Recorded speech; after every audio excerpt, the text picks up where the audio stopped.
Assalamualaikum warahmatullahi wabarakatuh. Kaum muslimin dan muslimat rahimakumullah. Sebelum saya menyampaikan tentang hukum nikah beda agama ini menurut Islam, saya ingin menghimbau terlebih dahulu kepada siapapun kaum muslimin dan muslimat yang mendengar penyampaian ini, agar jangan sampai berbicara Islam itu sesuai hawa nafsu kita. Kita harus melihat dan menyampaikan hukum Islam itu secara apa adanya, berdasarkan penjelasan-penjelasan dari para ulama terdahulu yang sudah diakui oleh dunia Islam akan kepakarannya. Jangan sampai kita menggiring umat kepada pemahaman yang keliru tentang suatu hukum yang ada di dalam Islam. Kalau memang haram, ya harus kita katakan haram. Kalau halal, ya harus kita katakan halal. Kalau ternyata ulama berbeda pendapat, ya harus kita akui pula bahwa ulama berbeda pendapat. Jadi jangan agama ini bagaimana maunya kita, tapi kitalah yang harus melihat bagaimana hukum agama itu dan kemudian tunduk kepada hukum-hukum tersebut untuk menjalankannya dengan ikhlas dan baik. Nah, tentang nikah beda agama ini, sejauh pengetahuan dan penyelidikan saya, itu memang tidak sah atau haram di dalam Islam. Kecuali, nah ini cuma ini kecualinya ya, ada kecualinya, kecuali nikah beda agama yang terjadi antara wanita ahlul kitab, yakni wanita Yahudi atau Nasrani, dengan lelaki muslim. Jadi wanitanya beragama non-muslim, tapi hanya yang ahlul kitab, yakni Yahudi atau Nasrani, menikah dengan lelaki muslim, baru itu menurut agama dibolehkan. Cuma itu pengecualiannya. Adapun kalau wanitanya yang muslimah, nah perhatikan ini, kalau wanita muslimah menikah dengan lelaki ahlul kitab, ya, lelaki Yahudi ataupun Nasrani, maka itu tetap tidak sah, tetap haram. Jadi yang sah atau yang halal itu hanya kalau wanitanya yang beragama lain, yakni yang ahlul kitab saja ya. Kalau selain ahlul kitab, ya, maka non muslim lainnya itu juga tetap tidak halal atau tidak sah untuk menikah dengan lelaki muslim.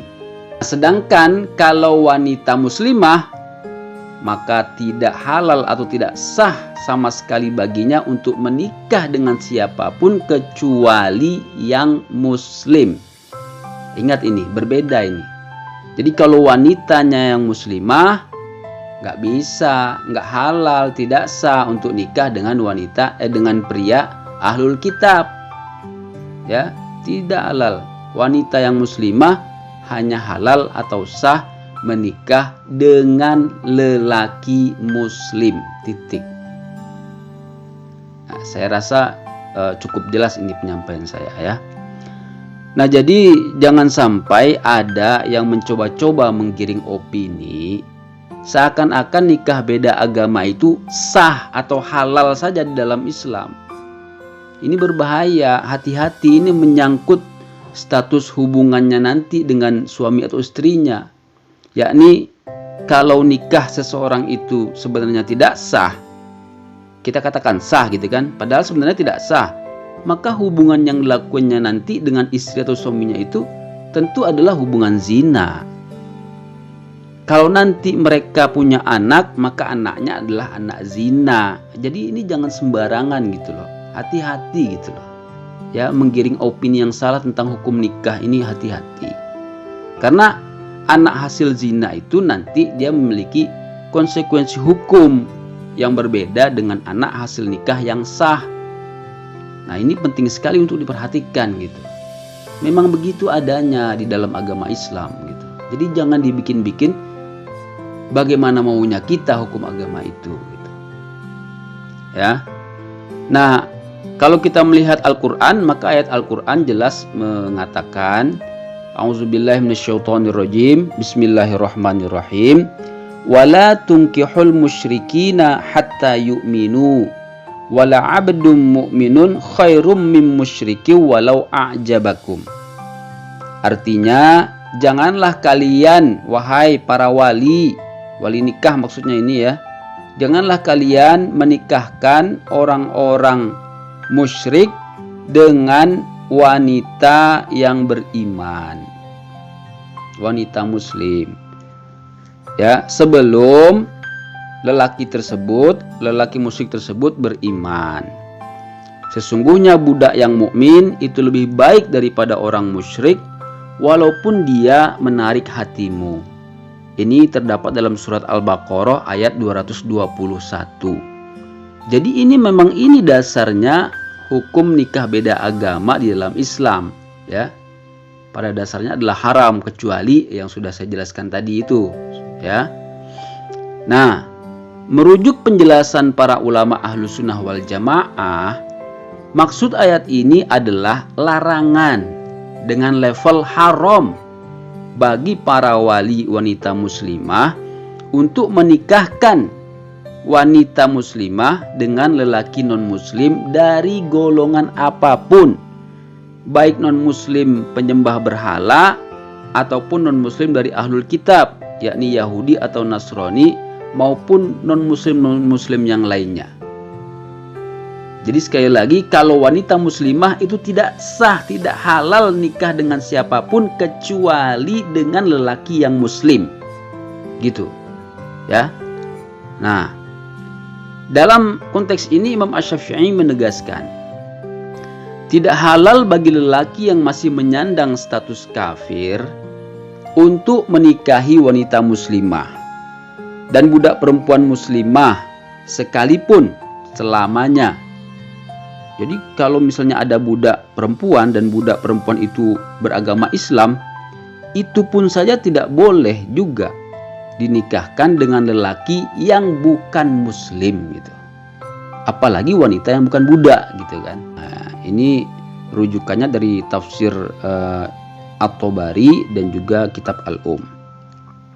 Imam Asy-Syafi'i menegaskan, walam yakhtalifin nas fi ma'alimna fi anna az-zaniyatal muslimah la tahillu li musyrikin wasaniyin wala kitabiyyin. Artinya, sesuai pengetahuan kami, kata Imam Asy-Syafi'i. Ini Imam Syafi'i yang mengatakan ya. Kepakaran Imam Asy-Syafi'i tentu tidak diragukan lagi. Kata beliau, sesuai pengetahuan kami, para ulama itu tidak berbeda pendapat tentang masalah bahwa wanita pezina yang beragama Islam pun tidak halal bagi lelaki musyrik, baik lelaki musyrik penyembah berhala ataupun lelaki musyrik ahlul kitab, yakni Yahudi atau Nasrani. Jadi yang budak pun ataupun yang wanita yang pezina pun, kalau dia muslimah itu tidak halal untuk dinikahkan dengan lelaki yang non-muslim atau lelaki musyrik, baik dari kalangan ahlul kitab lelaki tersebut ataupun non-muslim yang bukan dari kalangan ahlul kitab. Kemudian kalau kita melihat ke zaman Rasulullah SAW atau perbuatan Rasulullah SAW, itu beliau Rasulullah SAW ini di masa hidupnya itu telah memisahkan setiap wanita yang masuk Islam, wanita muslimah, dengan suaminya yang tidak mau masuk Islam. Jadi kalau ada nih misalnya pasangan suami istri, tadinya sama-sama kafir, ya, sama-sama non-muslim, tapi kemudian suatu saat si wanitanya ternyata dapat hidayah, mau masuk Islam, ya, maka itu kalau ada seperti itu terjadi di zaman Rasulullah SAW, itu si wanitanya dipisahkan dari suaminya ini yang tidak mau masuk Islam, ya, karena mereka sudah tidak halal lagi gitu, karena si wanitanya sudah muslimah, ya. Bahkan Nabi SAW sendiri itu telah melakukannya kepada putrinya sendiri, yaitu Zainab radhiyallahu anha. Beliau telah menceraikan putrinya ini, yaitu Zainab ini ya, dari suaminya yang enggan masuk Islam. Lalu setelah suaminya mau masuk Islam, barulah Siti Zainab ini dinikahkan lagi kepada suaminya tersebut dengan mahar dan pernikahan yang baru, sebagaimana yang disebutkan dalam hadis riwayat Imam At-Tirmizi. Dalam dunia Islam itu tidak kita temukan satu ulama pun yang membolehkan wanita yang telah masuk Islam tetap menjadi istri lelaki musyrik setelah masa iddahnya habis. Kemudian mungkin ada yang bertanya, hikmahnya apa sih kok ada pengecualiannya, kok wanita musyrik yang ahlul kitab ya, wanita non muslim tapi ahlul kitab itu kok dihalalkan menikah dengan lelaki muslim, padahal wanita-wanita lain yang non muslim ya, yang bukan ahlul kitab itu kan nggak boleh ya. Kenapa sih kok yang ahlul kitab ini dapat pengecualian gitu, dibolehkan gitu untuk menikah dengan lelaki muslim? Ya, maka jawabannya diantaranya pertama adalah karena ya agama yang ada di ahlul kitab yaitu Yahudi dan Nasrani itu menurut keyakinan internal umat Islam itu kan dulunya adalah agama yang benar, agama yang datang dari para nabi dan rasul sebelumnya gitu. Cuma sudah diselewengkan setelah itu oleh pengikutnya ya kan yang belakangan.